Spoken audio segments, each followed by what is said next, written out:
Hello and welcome. The rain has finally gone and the fans are out in force for the running of the 1997 Australian Sprint Car title. I still say the Australian titles is the biggest ego trip any driver can have if they're fortunate enough to win it. People are going to say I'm only saying it's an ego thing because we've never won it, but the point is I've experienced a win through families, but the Australian title is a big important race to me. As I say, it is an ego trip, but it's something that this ego maniac definitely needs. The Australian title's here. It's the most important race of the season, and I think everyone's talking about it. Are you a better driver for being national champion? Since I've won the Australian title, I've won more races than I've ever won before. Why? Well, I suppose it's just confidence. Yeah, confidence means a lot. And I've got a good crew and a good car and a good motor. So, and everything. You need the whole package. On the eve of the two-night title fight, Parramatta promoter David Lander throws a trackside barbecue for drivers and race fans.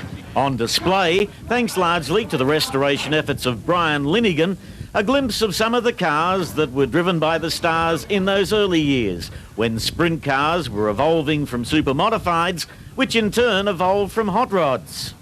A nostalgic moment for Gary Rush as he inspects the car, which carried him to the first of his 10 national crowns back in 1977 at Bunbury in Western Australia.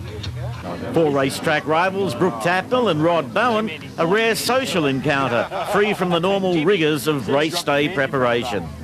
Even promoter David Lander appears relaxed, despite the upheaval caused by a week-long rain delay.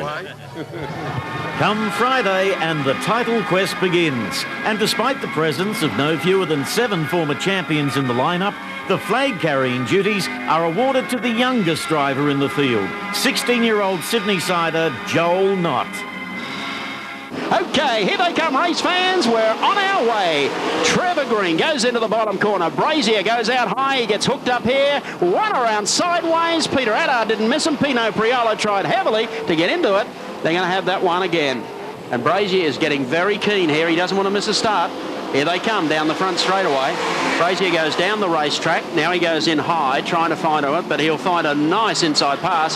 Hell, who's this coming out of the clouds? It's the Queenslander Bridge in car number 41. He gets up on the inside, and Pino Priolo just bounces out of the way. Trevor Green is the winner of the Warrnambool Classic. He carts them down into the bottom corner. He's doing pretty good. It's even Steven stuff. Bridge gets down the inside of Priolo. Brazier is now up to third, but Trevor Green is your race leader, and Kathy Kelly always running a very consistent second. Trevor Green to turn number 1, turn 2, back straight. Kathy Kelly looking safe. On the roll is car number 21, Gary Brazier, looking for his 3rd national title here at Parramatta this evening. Pino Priolo trying desperately to stay on the pace, but he's running centre field and struggling with Adrian Marr. Well, the South Australian looks comfortable. He's blitzing the field in this first of 5 heats, 5 12-lappers for the sprinters. Gary Brazier has not been beaten in a heat. He's won the 2 he started, but it looks like, unless we have another stoppage, with 8 laps to go, Brazier might have to settle for a minor placing for once. Green comes up now to one of the cars from Western Australia. He's going to win it, and Kathy Kelly of Queensland gets up for 2nd place. Coming off the top turn, ready for a start, off and running. 2 cars collide. They manage to straighten up. Linton Jeffrey came off second best. Rush goes off the circuit, comes back on smoothly, but he's lost a fair bit of ground in that one. Brooke Tatnell's competitive as they go through the top turn. Back to the main straight, 1 lap down and 11 to go. Linton Jeffrey making life difficult for Brooke Tatnell, who wants a pass on the inside. Dean McComb of Queensland is the race leader, and Gary Rush starting to fight his way back from way back in the field. He gets around Wayne Skipper. Now we've got 10 to go. The man that we're looking at the moment is Brooke Tatnell. He goes down here on the inside of car number 70. Works him hard and looks for the inside. Jeffrey races with him into the corner. Brooke tries to give him a wheel. Get out of my way. I'm out after the race leader. I need a win here tonight.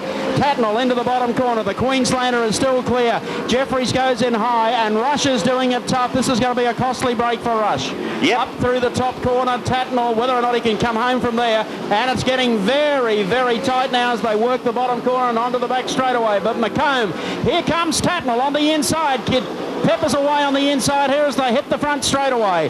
What will he do in this corner? He's going for the inside. Here comes Brooke Tatnell on the inside of Dean McComb. Side by side on the back straightaway. Who'll give in? It won't be Tatnall. He goes through and takes over the lead. So Brooke Tatnall hits the front. McComb in second place. Lyndon Jeffrey is then followed by Lindbergh. Skip Jackson a long way back. He doesn't need to be that far back in the pack. Skip Jackson is working away on Paul Lindbergh like you couldn't believe, but the checkered flag is out.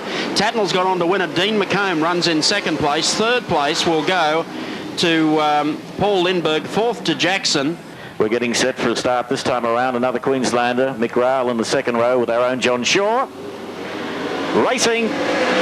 Gross goes to turn number 1 in front. Here on the outside and cops a wheel.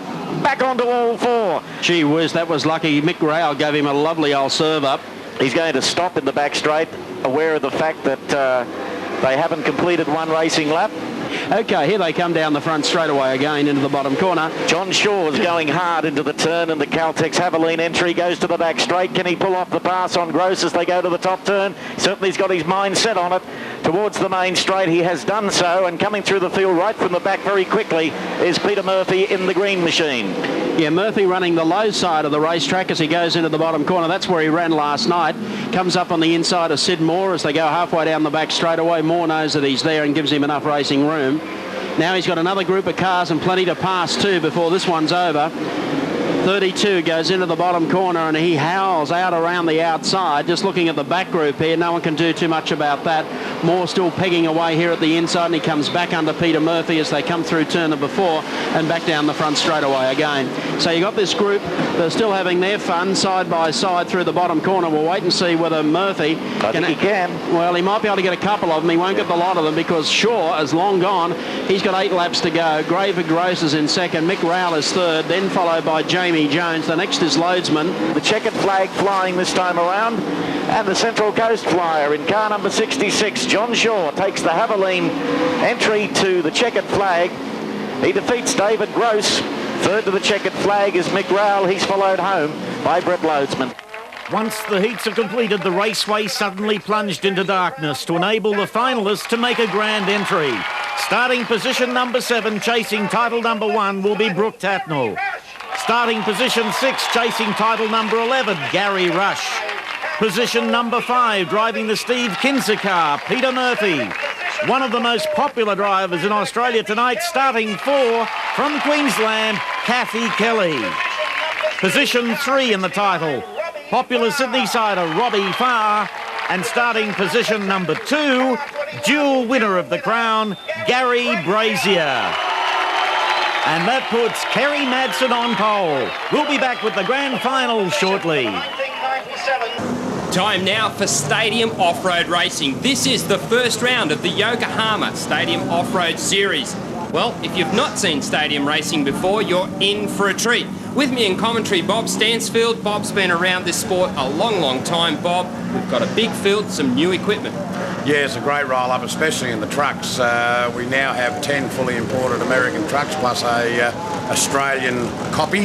That's the Peter Muir Bond Rob Mazda, which we'll be seeing more of later tonight. But the fields are looking great for 1997. Well, they certainly are. In fact, the drivers very revved up for this one, and we caught up with them prior to the first race. Bruce Watman, you're driving in 2 classes here this evening. What's the difference between the buggy and the stadium car? Well, the buggy accelerates a lot faster out of the corner, but the truck jumps a lot better. It's a lot more comfortable, and it's a lot more fun to drive. Now, you're a long tracker as well as having done some of this stadium. What's your preference? What do you like? What's the differences? Definitely stadium now. It's a lot more fun, it's exciting, and it's fast-paced, although I do really like desert racing. The difference is in desert racing, you settle down, you go 8 tenths, and here it's 10 tenths. It's full on all the time, and I like that. Mark Manns, first round of the season. How's it looking for you? Looking good, but tough year this year. I'm sort of, I don't think we're quite as easy as last year. Well, we've got some new trucks, new competition. Definitely. I think at last count there's about 5 or 6 new trucks from America. So, yeah, the category's grown from last year, and things are looking great, actually, for the sport in general.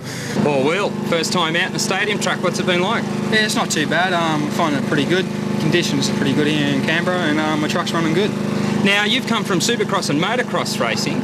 How's it compare? What's the similarities?